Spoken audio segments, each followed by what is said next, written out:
Glória a Deus. Aleluia. Nas suas orações, lembre de orar por Arlindo e Adilson. Ambos com cirurgia marcada, enfermidade grave. Queria que os irmãos estivessem orando por essas pessoas, Adilson Andrade e por Arlindo Borba. E não esqueça de orar pelos pedidos que ficam aqui também sobre o altar, ok? Vamos a Hebreus capítulo 13, amado. Nós temos estudado Hebreus desde o ano passado, se eu não me engano, desde setembro. Entrei de férias em janeiro, voltamos, continuamos a estudar Hebreus. Fizemos uma análise do livro todo, um livro profundíssimo, para mim o maior tratado cristológico que tem na Bíblia. Quem quer conhecer o ministério do Cristo, não só do Jesus homem, mas do Cristo, do Hamashia, do Yeshua Hamashia, Hebreus é um tratado teológico tremendo para quem sabe ler a Bíblia, não é? Nós fizemos uma análise bem rápida, falando sobre a autoria, o destinatário, conteúdo do livro. E nós paramos, depois de falarmos sobre assuntos tão profundos do conteúdo do livro, paramos no capítulo 13, o último capítulo. E nesse último capítulo nós estamos estudando versículo por versículo.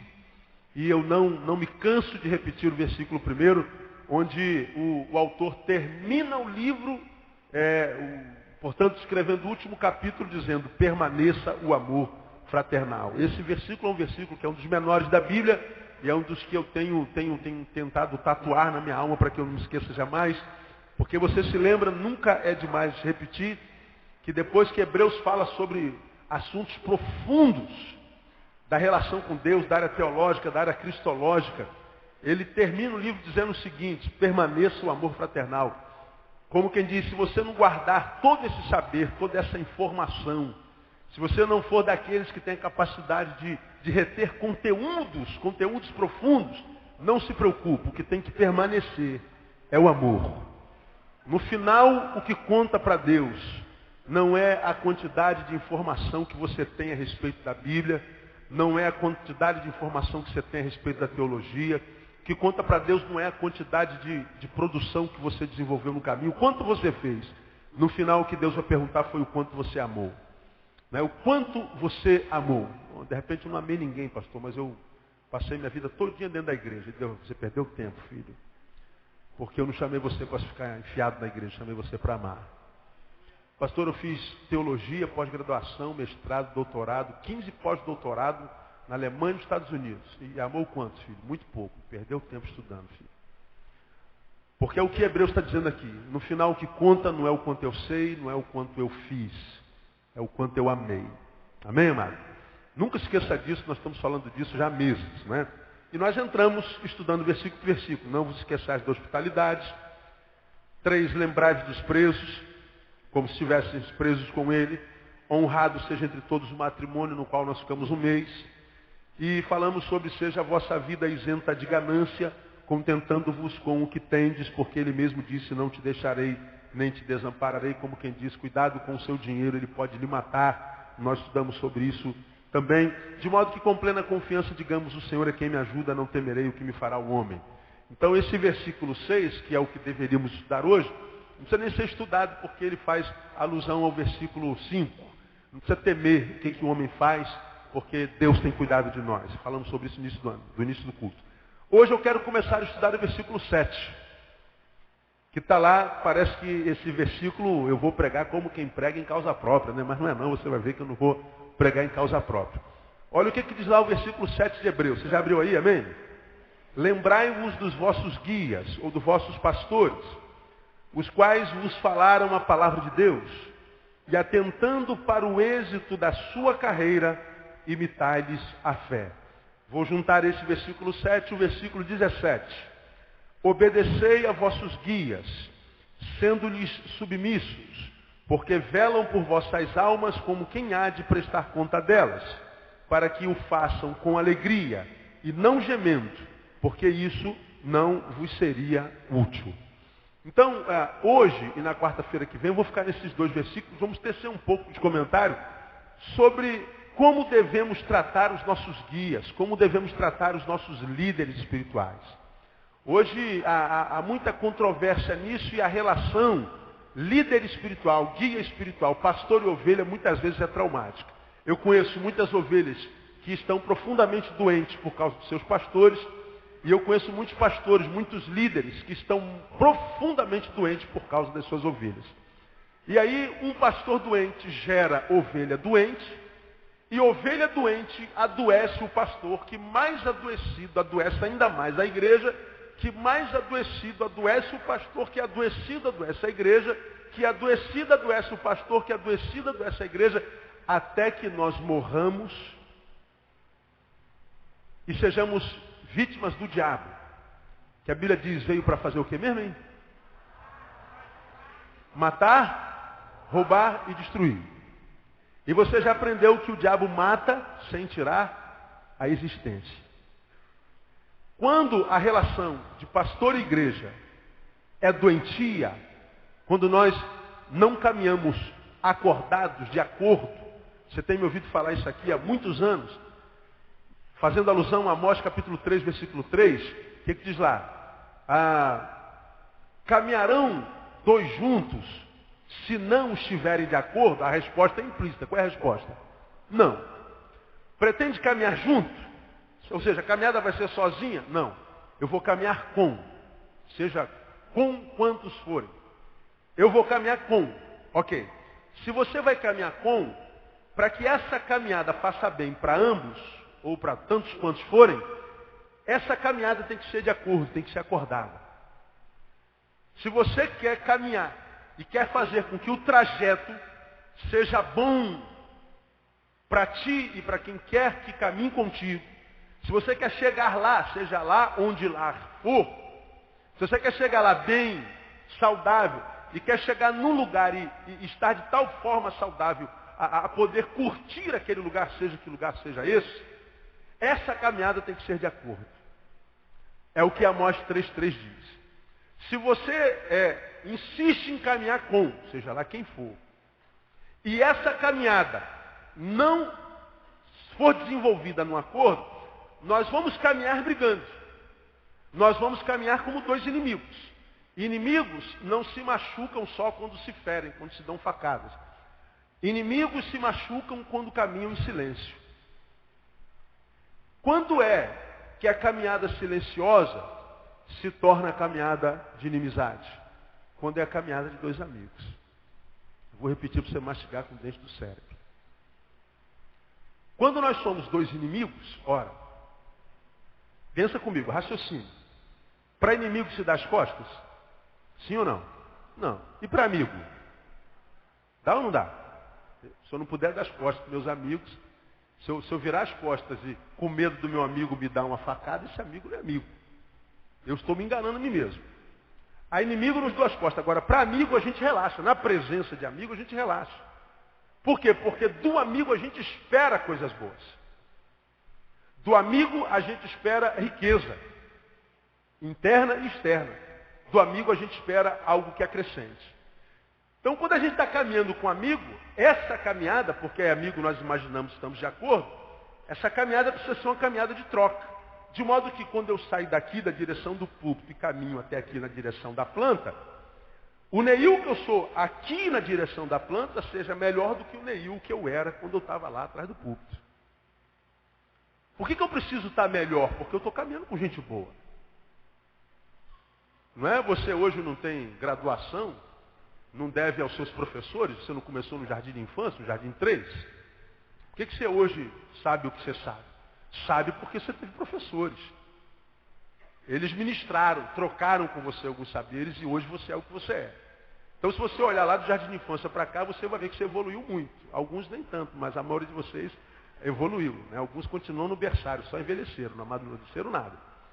Então para que a minha caminhada, uma vez que eu só tenho uma vida para viver, seja uma caminhada saborosa, gostosa, que acrescente, eu preciso caminhar com gente boa. Agora, quando eu imagino estar com gente boa, e essa gente boa está calada, não troca nada comigo, eu saí de lá e cheguei aqui porque chegamos em silêncio e eu não cresci nada. Mesmo que essa caminhada seja com um amigo, porque foi em silêncio, essa caminhada não me acrescentou nada. Portanto, foi uma caminhada com o inimigo. A inimizade com um amigo se torna inimizade quando a gente se silencia. Então, para que A relação de pastor e ovelha faça bem, portanto essa palavra é para quem é ovelha, para quem veio para arrumar marido, essa palavra não ajuda em nada, quem veio arrumar esposa, essa palavra não ajuda em nada. Essa é a palavra para quem se relaciona com Deus na sua igreja. Para que esse relacionamento de pastor e ovelha faça bem, nós precisamos observar alguns preceitos da Bíblia, porque senão nós vamos ser o Satã do outro, nós vamos matar o outro. E como diz lá no final do versículo 17, veja lá, vou ler o 17 todo: obedecer aos vossos guias, sendo-lhes submissos, porque velam por vossas almas como quem há de prestar contas dela. Olha lá, para que o façam com o quê? Com alegria, e não o quê? Gemendo. Não o façam gemendo. Por que não é bom o pastor desenvolver o seu trabalho gemendo? Porque isso não o quê? Vos seria útil. Não seria útil para quem? Para quem? Para a ovelha. Se no nosso caso aqui o meu trabalho é feito com dores, com obrigação, sem alegria, sem motivação, sem denodo, se o meu trabalho é só um trabalho, não é o desenvolvimento da vocação e da vontade de Deus, na perspectiva de Deus, na unção de Deus, na autoridade de Deus, mas isso aqui virou só um negócio, se eu faço por intenções outras que não agradar a Deus e cumprir a missão, ora, para vocês não vai ser nada útil. Portanto, o que esse texto está dizendo? É bem possível, está escrito aqui, que você esteja sentado aí numa relação eclesiológica, eclesiástica, seja qual for a igreja, e estar aí é inútil. Esse texto está dizendo, se o pastor não faz com as motivações certas, quem perde são vocês, é inútil. Isso não vos seria útil. Aqui, nesse versículo, nesse finalzinho de versículo, você já tem respostas para algumas indagações. Por que eu frequento igreja há tantos anos e eu estou lá naquela igreja há tantos anos, eu estou congregando aqui há tantos anos, eu estou nessa comunhão há tantos anos? Pô, mas a minha vida não vai, a minha vida não desanda, a minha vida não flui. Minha vida, eu estou aqui há 20 anos e a minha vida não deu nem um passo. Bom, o problema pode estar em você, mas o problema também pode estar aqui onde eu estou. A minha motivação pode anular o teu crescimento. A minha motivação, ou a inexistência dela, pode fazer com que o teu crescimento seja nulo. Você está entendendo isso? É sério ou não é? É sério. Por que é sério? Porque você é um homem de fé. Você crê na palavra que é pregada no púlpito. Você crê que quando uma pessoa sobe aqui onde eu estou, e tem um título que eu tenho, pastor, de fato ele está falando em nome de Deus, mas não se iluda. Nem sempre o é. Ele pode estar pronunciando o nome de Jesus, pregando a palavra de Jesus, mas não está fazendo no poder do nome de Jesus. A intenção do coração é com a qual Deus vai tratar com aquele homem. Então, sentar aí não é uma postura inconsequente. Eu estou aqui, se não fizer bem, mal não vai fazer, você está enganado. Você pode estar sentado aí e fazendo muito mal para a sua alma. Você pode estar sentado na casa de Deus, se você não sabe quem é que está ministrando sobre a tua vida, você pode estar sentando aí para se amarrar. Você está sentando aí para se desgraçar. Diga para você que você não conhece crentes que depois que se converteram não pioraram a vida. Conhece ou não conhece? Eu conheço um monte. Diga para você que você não conhece crentes que estão sentados aí, frequentando a igreja há tanto tempo e a coisa não rola. Como diria o Jorge. Pode ser problema seu? Pode. E eu acredito até que mormente seja. Mas também pode ser, diz esse texto, a motivação daquele que ministra sobre a sua vida. Então a relação do líder, do guia, com o liderado, não é uma relação inconsequente. Não é uma relação que a gente diz assim, se bem não fizer, mal não faz. Não, pelo contrário, pode fazer muito mal. Só para relembrar você, alguém hoje me ligou me perguntando sobre esse versículo. Volta comigo para o Velho Testamento, Malaquias capítulo 2, só para relembrar. Malaquias capítulo 2, eu vou te mostrar como é que a relação desse homem que a gente chama de guia, de pastor, que a gente imagina ser de Deus, pode de fato influenciar a nossa vida para melhor e também para pior. Por isso a gente não pode viver uma fé irracional, uma fé emocional, uma fé que não pensa, uma fé que não questiona, uma fé que nos emburrece, uma fé que nos fanatiza. Temos que buscar uma fé que nos ensina a pensar, que nos ensina a questionar, que nos ensina a ser. E eu quero ensinar isso a você, que é a minha ovelha, para que você questione o que eu prego, para você questione o que eu falo, para que você não se submeta ao Neil como vaquinha de presépio. Use o seu cérebro, ouse pensar, ouse mastigar, ouse discernir, porque é o que a Bíblia diz que a gente tem que fazer. Porque a minha vida pode prejudicar a sua, né? E a sua a minha. Então veja lá, Malaquias capítulo 2, antes de você falar assim, pastor, isso é Velho Testamento, e a gente tem que viver o Novo. Todo mundo que não consegue explicar o Velho Testamento, quando é uma palavra contrária, diz, mas isso é no Velho. Por exemplo, dízimo. Dízimo está no Velho Testamento, porque eu não dou dízimo. O Velho Testamento passou. Pois é. Mas no Velho Testamento está escrito, o Senhor é meu pastor? Passou? Você acredita nisso? 1000 cairão ao teu lado, 10.000 à tua direita. Você não será atingido. Passou? Está no Novo ou no Velho? No Velho. Deus é nosso refúgio e fortaleza. Socorro bem presente na angústia. Novo ou velho? Velho. Quando é promessa, a gente diz, o velho é uma bênção. Elevo os meus olhos para os montes, de onde me virá o socorro? O meu socorro vem do Senhor, que fez os céus e a terra. Oh, aleluia! Até sapatinho de fogo. Agora, quando é exortação, aí isso é Velho Testamento, pastor. Não, é você que é um crente safado. Você que é um ladrão. É isso. Cara de pau. E fica mentindo para si.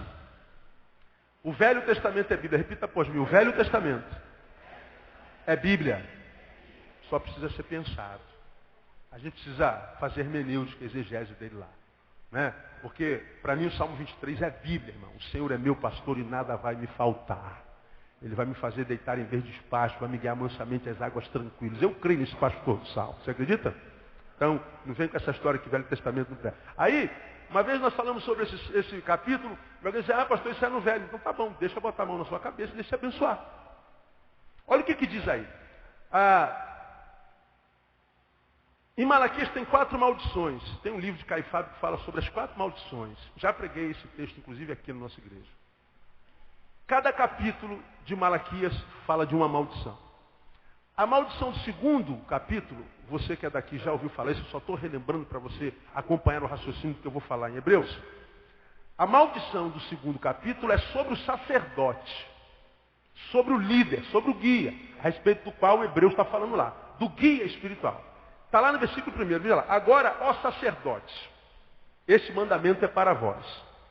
Se não ouvirdes, se não propuserdes no vosso coração dar honra ao meu nome, diz o Senhor dos Exércitos, enviarei a maldição contra vós, e amaldiçoarei as vossas bênçãos. E diz mais, e já as tenho amaldiçoado, porque não aplicais a isso o vosso coração. Essa palavra é para o sacerdote, para o guia. Se não propuserdes no vosso coração dar honra ao meu nome, ou seja, se a motivação da tua liderança não for honesta, se o que te impulsiona a liderar o meu povo não for o meu chamamento, é a vocação que eu te dei, a unção do meu espírito, mas se você viver uma vida mentirosa, uma vida dicotômica de duas caras, se você for uma pessoa cujo caráter é duvidoso, cuja palavra não é testificada pelo teu viver, se você não é o que parece ser, eu quero dizer para você, guia, sacerdote, líder, pastor, que eu vou lançar a minha maldição contra você e vou amaldiçoar as vossas bênçãos. Deus está dizendo que quando o pastor não tem motivação correta, ele mesmo amaldiçoa as bênçãos desse pastor.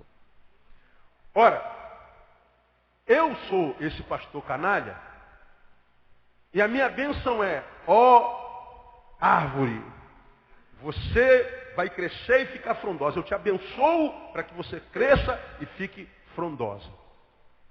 Deus amaldiçoa a minha bênção. O que vai acontecer com essa planta? Vai secar. Ó amado irmão, que haja muita paz no seu lar. Essa é a bênção. O que Deus faz com a minha bênção? Ele amaldiçoa. O que acontece no lar dele? Ó minha irmã, que Deus te abençoe com muita saúde. Deus amaldiçoa essa bênção. O que acontece lá? Deus amaldiçoa a bênção. Agora, a bênção do pastor, geralmente é sobre quem? Vocês. Quem é que põe a mão sobre a tua cabeça? Eu disse quando preguei sobre isso aqui, que na minha cabeça não bota a mão se eu não conheço. Prego nesse país todo e fora dele, em todo lugar que eu vou, alguns lugares, melhor dizendo, pastor, ajoelha aí, vamos orar pelo Senhor. Não, vamos orar em pé, irmão, vamos orar em pé, vamos dar a mão. Vamos orar aqui de mão dada. Eu nunca digo por quê, mas não põe a mão na minha cabeça. Ah, pastor, eu não acredito nisso, o problema é seu, eu creio. Eu creio. Esse texto para mim mostra como a minha relação contigo pode fazer mal para você e como a sua relação comigo pode fazer mal para mim. A minha pessoa pode, enquanto líder, fazer mais mal a você do que você a mim. Então, quando Hebreus fala, permaneça o amor fraternal, voltando para Hebreus capítulo 13, faz um monte de exortações, e entre as exortações fala sobre o guia, sobre a figura do líder, sobre a figura do pastor, ele não faz à toa. O Espírito Santo não joga a conversa fora. Há uma questão muito séria nessa relação entre líder espiritual, seja de que religião for, seja de que área for, há uma questão muito séria, grave nessa relação aí. Deus trabalha no coração.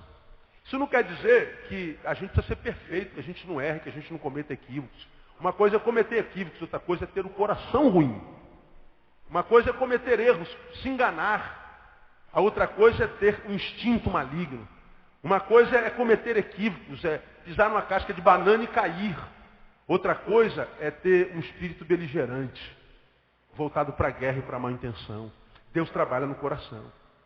Então, essas duas quarta-feiras eu quero mostrar a vocês como nós devemos tratar, como nossos guias, nossos líderes espirituais, como deve ser essa relação. E eu vou mostrar para você como isso deve ser feito e por que deve ser feito, eu já lhe disse, porque se esse homem daqui, por questões de caráter, embora líder não tenha moral, vida para ministrar, Deus amaldiçoa a minha bênção, faz mal para a tua vida. Segundo, porque se você não vive vida em Deus e se torna um carrasco desse que está aqui do pastor, eu vou desenvolver o meu trabalho gemendo, com dores, com tristeza, sem alegria, e o texto está dizendo, isso não é útil para você. Você vai perder tempo. A gente perde de qualquer forma. Bora, ovelha que pensa deveria ajudar muito o seu pastor a ter uma vida melhor. E quando a gente fala de vida melhor, não fala de grana não, a gente fala de tudo. Ajudá-lo a ter saúde para que vocês tenham saúde também. Como é que a gente deve lidar com isso? Quero mostrar a vocês atentando para os verbos desses dois versículos. Vamos lá. No versículo 7 está escrito lá, lembrai-vos dos vossos guias, os quais vos falaram a palavra de Deus, e atentando para o êxito da sua carreira, imitai-lhes a fé. Bom, primeira coisa que fala sobre os guias, o que a gente tem que... Qual é o verbo a respeito do guia? Lembrar. Lembrar do guia. Lembrai-vos dos vossos guias. Os quais vos falaram a palavra de Deus. O que mais que a gente tem que fazer com relação ao guia? Não, tem mais um verbo aí antes. Do guia que fala. Isso é uma ação do guia. Eu quero atentar para os verbos que falam da ação do liderado para com o guia. Então você tem que lembrar do guia, porque ele fala a palavra de Deus. O que mais que você tem que fazer? Não, antes de imitar tem outro verbo. Observar ou atentar. Atentando para o êxito do quê? Da sua carreira. Atentar, observando a vida desse pastor, atentando para o êxito da carreira desse pastor, aí vem outro verbo, o que tem que fazer? Imitar. Imitar o líder. Aí a gente vai lá para o 16, lá para o 17, tem aí uma primeira palavra que também é um verbo. O que a gente tem que fazer com os guias? Obedecer. Então eu vou nessas duas quartas-feiras parar nesses 4 verbos. Lembrar, atentar, imitar e obedecer. Só. 4 palavrinhas e a gente acaba. Esse versículo 7. Né? Hoje eu quero, nesses 15 minutos, falar sobre o lembrar. Lembrai-vos dos vossos guias. Do que Hebreus está falando? Lembrai-vos dos vossos guias.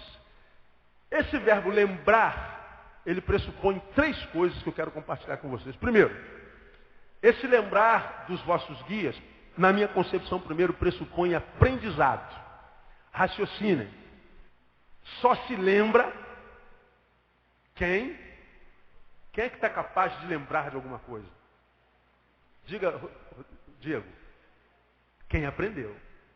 Ora, se o texto diz assim, ó, lembrem. Ora, eu não posso lembrar de uma coisa da qual não tenho conhecimento. A gente poderia, vamos melhorar. Só se lembra quem esqueceu. Pô, me esqueci, então se lembre. Ora, se você esqueceu, o próprio esquecer pressupõe saber. Eu não posso me esquecer do que eu não sei. Ah, eu me esqueci do seu nome. Como é seu nome? Esqueci o nome dela. Bom, se eu esqueci o nome dela, obviamente eu estou dizendo que eu sei o nome dela. Sei, eu só não lembro. Aí de repente vem alguém e fala assim, olha, o nome dela começa com F. Ah, lembrei, Fernanda.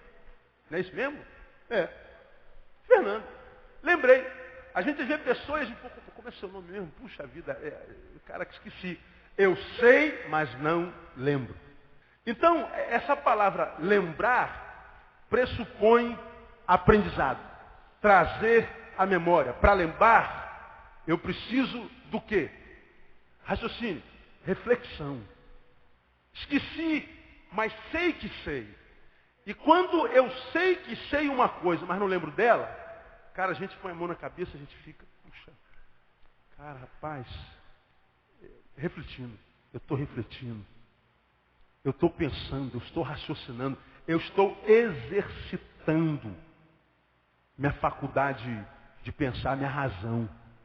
Ora, quando a Bíblia diz, lembrai-vos dos vossos guias, e lembrança pressupõe trazer o que está oculto à tona, reflexão, nessa perspectiva, lembrar é sinônimo de considerar seriamente o que ouve. O que percebe com o ouvido. Pastor, não ficou claro. Ok. Lembrai-vos dos vossos guias, os quais, quem pode ler para mim? Tem alguém com Bíblia aí? Os quais vos falaram, vos pregaram o quê? A palavra de Deus.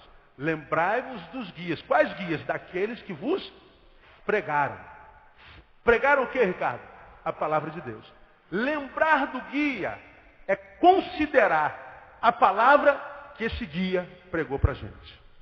Você está na rua e acontece alguma coisa e tua carne diz, arrebenta! Aí vem uma palavrinha que você ouviu na igreja domingo. Não, peraí, eu ouvi uma palavra que me diz que, não me vem uma palavra, a palavra vem à mente. E aquela palavra que vos foi pregada por aquele guia, domina o vosso coração, o seu coração dominado pela palavra, consegue dominar a tua carne, e você então não é vencido por Satanás. Quando a Bíblia diz, lembrai-vos dos vossos guias, ele está dizendo, olha, atente para o que ele prega, observe a sua palavra, considere, mas não considere de qualquer jeito, considere seriamente o saber que lhe foi ministrado pela palavra, até porque você já aprendeu pela palavra, nós estudamos isso aqui muito detidamente. Eles nos pregaram a palavra de Deus. A fé vem pelo quê? Pelo ouvir. Quando é que eu lembro do meu guia? Não é quando eu estou em casa e penso no pastor Neil. O pastor Neil, domingo, estava com a camisa tão bonita. O pastor Neil, domingo, estava com o penteado tão bonito. Lembrei do meu guia? Não, não é dessa lembrança que ele está falando. Essa lembrança faz bem se ela é feita com carinho. Ótimo. Mas quando a Bíblia fala de lembrança, está indo mais embaixo, o buraco é mais embaixo, diria outros. Está falando, olha, esse guia, é o que prega a palavra. Então lembre da palavra dele. E quando você vive a palavra, porque lembrou dela e refletiu nela, você está honrando o teu guia. Hoje eu recebi, dentro de meus muitos e-mails, um e-mail de um jovem que me fez muito bem. E ele acabou a sua faculdade de letras e matemática e estava preocupado com o emprego. Todo mundo que acaba a faculdade, lógico, se preocupa com o emprego. Ora, nesse mês apareceram logo 4 empregos. Ele já foi, entre esses, coordenar a pós-graduação numa faculdade federal. Ele foi chamado agora nesse mês em 2 concursos, um estadual e um um municipal. Está aí o Tiago, não? Não está. Chamado em 2 concursos. Ele foi chamado para 4 empregos. 4 empregos. E ele mandou um e-mail. Eu senti ele no e-mail, né? Eu vi a cara dele no e-mail, sorriso, os pandeiros batendo, soltando fogos, um show pirotécnico. Ele estava muito feliz. E ele diz assim: pastor, a minha vitória também é culpa sua.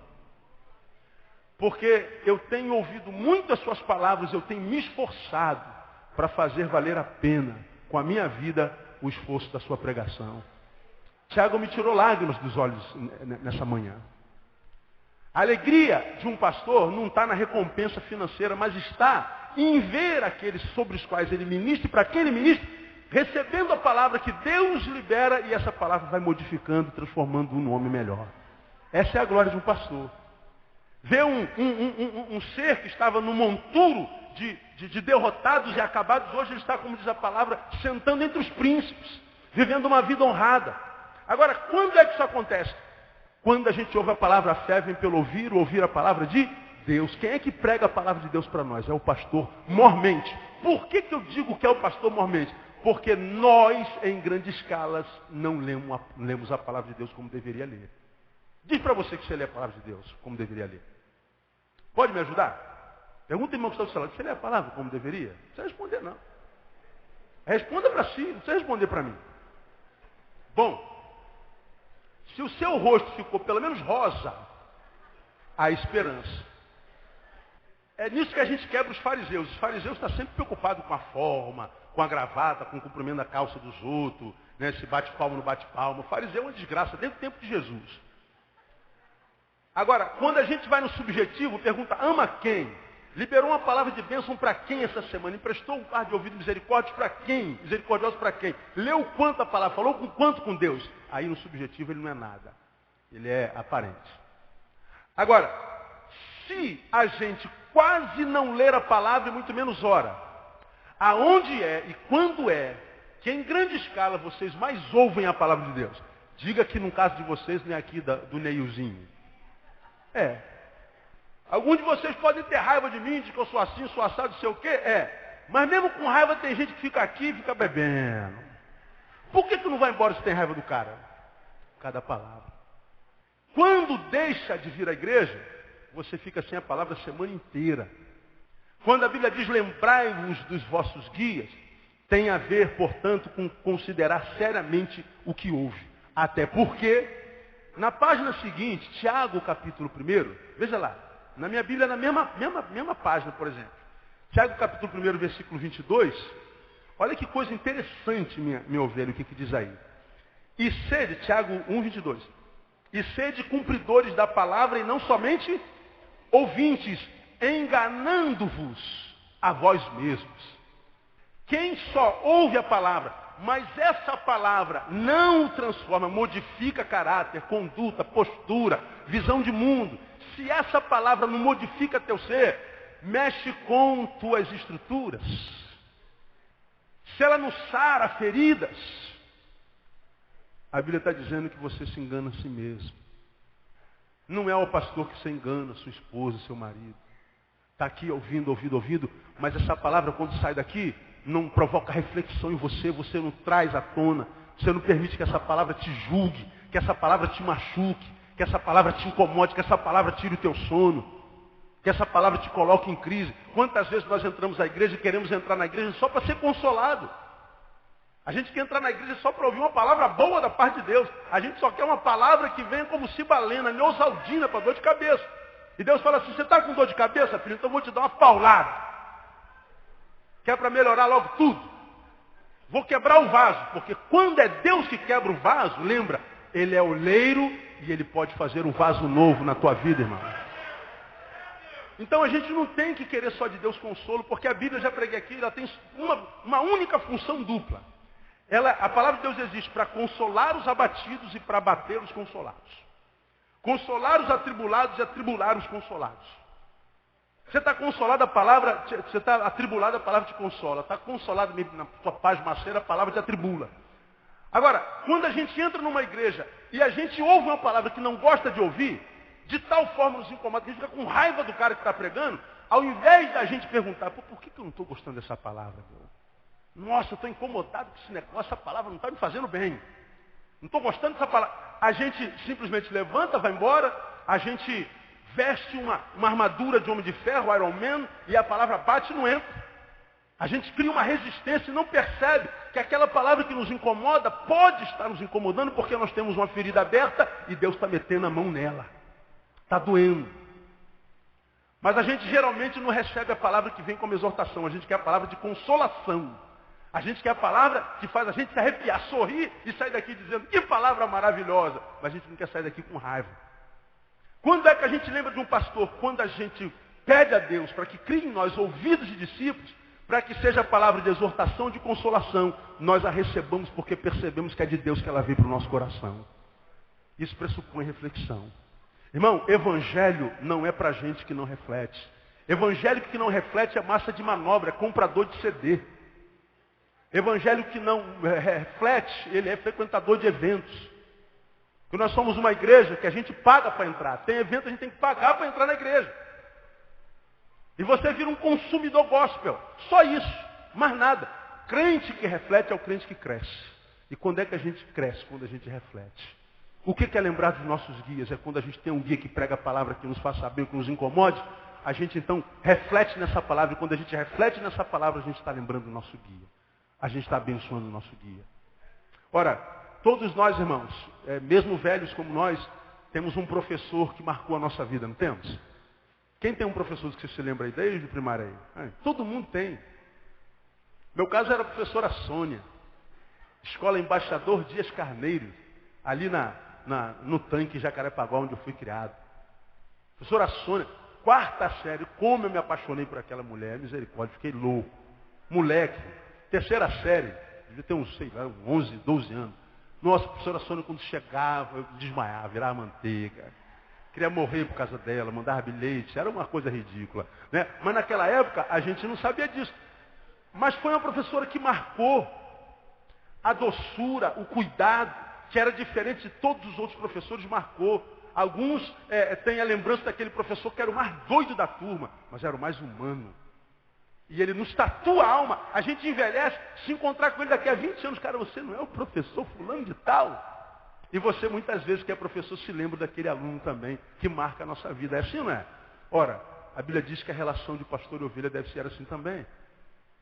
Porque eles nos falam a palavra de Deus. Então lembrar pressupõe reflexão. E diz mais lá em Tiago 22, sede cumpridores da palavra, não somente ouvintes, enganando a vós mesmos, pois se alguém é ouvinte da palavra, olha lá, e não cumpridor, é semelhante a um homem que contempla no espelho o seu rosto natural, porque se contempla a si mesmo e vai-se, logo se esquece de como era. Entretanto, olha só, aquele que atenta bem para a lei perfeita da liberdade, e nela persevera, não sendo ouvinte esquecido, mas executor da obra, leia o restante para mim. Este será bem-sucedido, o bem-aventurado, no que fizer. Quem é bem-aventurado no que fizer? É aquele que ouve e retém. É aquele que ouve e se torna executor da obra. É aquele que é mais do que um frequentador de templo, mais do que um esquentador de banco. É mais do que um comprador de CD, de livro, de Bíblia. Bíblia do empresário, Bíblia da prosperidade, Bíblia da mulher, Bíblia não sei o quê. Nos Estados Unidos falaram que a Bíblia da mulher tem mais palavras do que as outras. Né? A Bíblia é maior. Nunca, até com Bíblia nego brinca, né, rapaz? Então tem Bíblia para tudo hoje. Daqui a pouco vai ter a Bíblia para o cachorrinho poodle. Bíblia para tudo. Comércio. Se você não é reflexivo, você vai ser comprador de produto gospel. Só isso. Lembrar pressupõe outra coisa também. Tem a ver com não esquecer. Né? Não esquecer, lembrai, ou seja, não se esqueça dos vossos guias. Não esquecer é ser grato. Não se esqueça do que ele gerou no teu coração, do que ele foi para você. Você pode ter se aborrecido com ele, com ela, com a pastora, com a bispa, com o bispo, com o apóstolo. Mas se você pesar o que ele pela fé gerou no teu coração, e a decepção que você teve com ele, você vai ver o que ele gerou pela fé é maior do que quem sabe a dor que ele gerou em você. Não se esquecer é ser grato. Por quê? Vos falaram a palavra de Deus. Como eu falei no tópico anterior, a fé vem pelo ouvir. Então, perceba o que eu vou lhe falar. O pastor, é em grande escala um instrumento da fé na sua vida. A fé vem pelo ouvir, e você ouviu em grande escala a palavra que gera fé da boca de quem? Do pastor. Nem sempre pode ter sido do colega de trabalho, pode ter sido do pai, pode ter sido da mãe, pode ser qualquer um. Mas em maior escala, a fé que você tem no teu coração deve ser a palavra pregada na boca de um homem de Deus.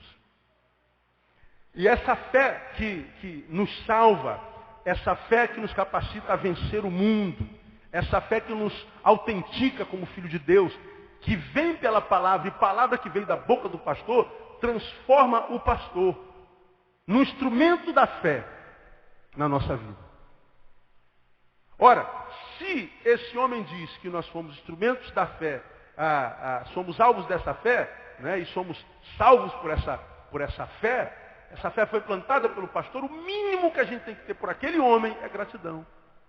O mínimo. É o mínimo. Agora, quantas vezes não é assim, não é? Quantas vezes ovelhas saem de uma igreja para outra, sequer dizem aquele de onde saiu, olha pastor, vim agradecer o tempo que eu estive aqui, mas eu estou sentindo Deus de ir para outro ministério. Naquela igreja durante um tempo foi feliz, foi batizado, casou, serviu, foi honrado, teve capacidade e possibilidade de desenvolver o dom, mas por alguma razão decepcionou-se. E aí a decepção daquele tempo histórico apaga todos os anos de alegria e de amizade que você desenvolveu com aquele homem. Você esteve lá naquela igreja 10 anos, feriu-se. No 10º ano, sai magoado e sai falando mal do homem para todo mundo. E não considera que durante 10 anos aquele homem serviu. Aquele homem foi bênção. Ora, o que aconteceu? O pastor pisou na bola? Pisou. Mas e os anos todos que na bola ele não pisou, jogou direitinho? Bom, você saiu falando mal, espraguejando, amaldiçoando. Agora, enquanto esteve lá, qual foi a vez que você chegou e agradeceu, deu um abraço, deu um beijo, deu um presente assim, pastor, o senhor foi e tem sido muito importante na minha vida. A ingratidão todos nós estamos vendo. Mas é a gratidão. Qual foi a última vez que você fez uma expressão de gratidão sobre o seu guia, sobre quem está sobre você? A gente tem muita boca para cobrar. A gente tem muita boca para dizer o que não fez, ou o que fez de errado.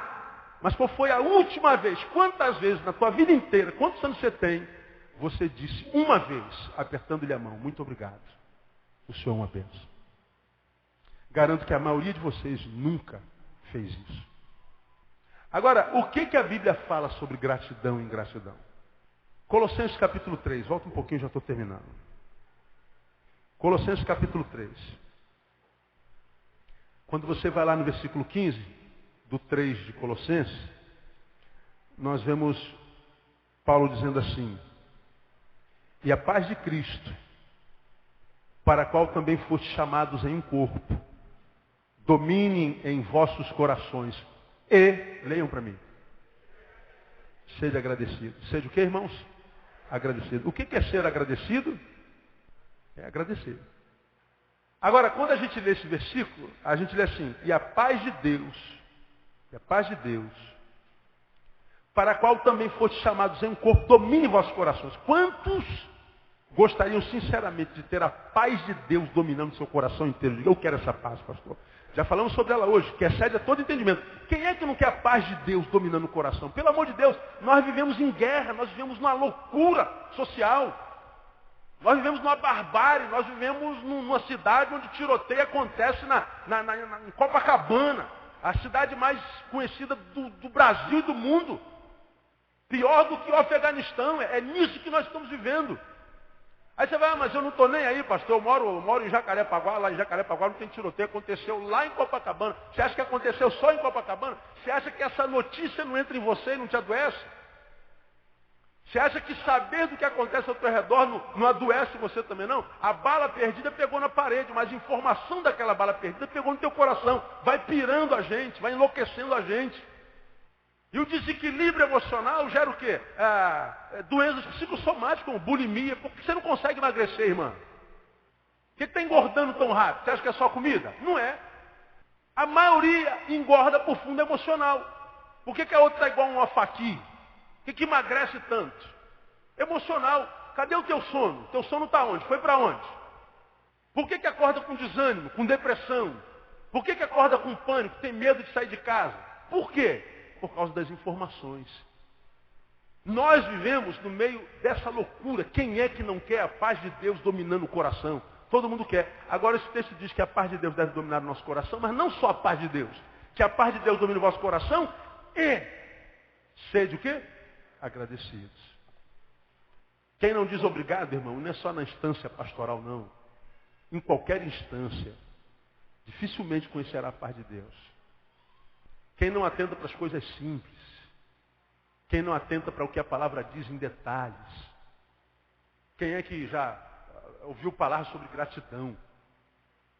E essa palavra, ela é muito importante. O 16 diz, a palavra de Cristo habite em vós ricamente, em toda sabedoria. Ensinai-vos e admoestai-vos uns aos outros com salmos, hinos e cânticos espirituais, louvando a Deus como? Leia para mim.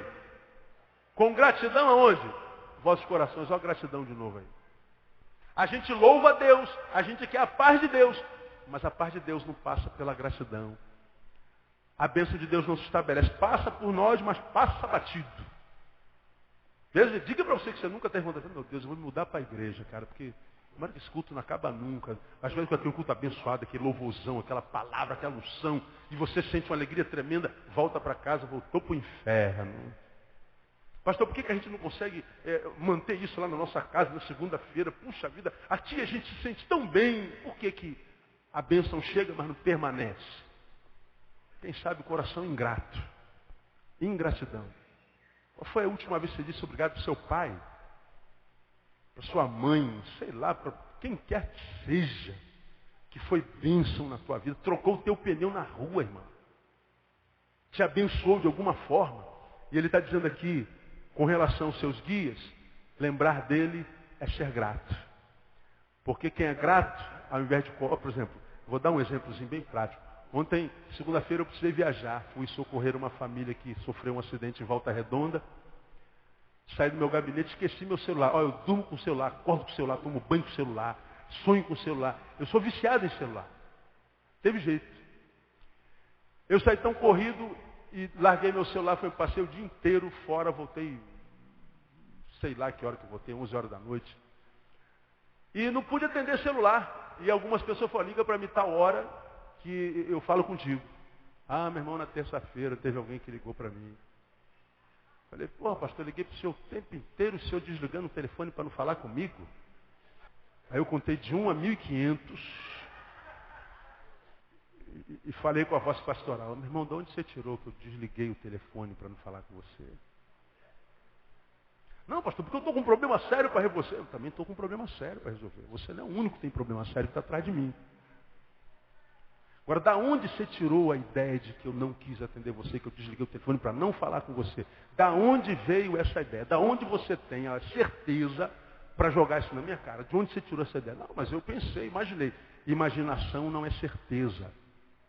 Quando, por causa da sua dor, você deforma a minha imagem nos teus olhos, lembra que essa deformação da minha imagem é só nos teus olhos, porque a tua dor é a tua dor, não é minha. E a tua dor, ela tem o poder de deformar o mundo. Suponhamos que eu esteja com dor e a dor faça isso aqui nos meus olhos. Está vendo? Tirei meus óculos. Não vejo mais nada, está tudo embaçado. Meu Deus, que vida horrível, que gente feia, que coisa esquisita essa igreja. Muito problema, que lugar horrível, tal. A gente bota a culpa o quê? Lá no objeto. O problema está onde? Olha, o que vocês fizeram? Mudaram, estão bonitos.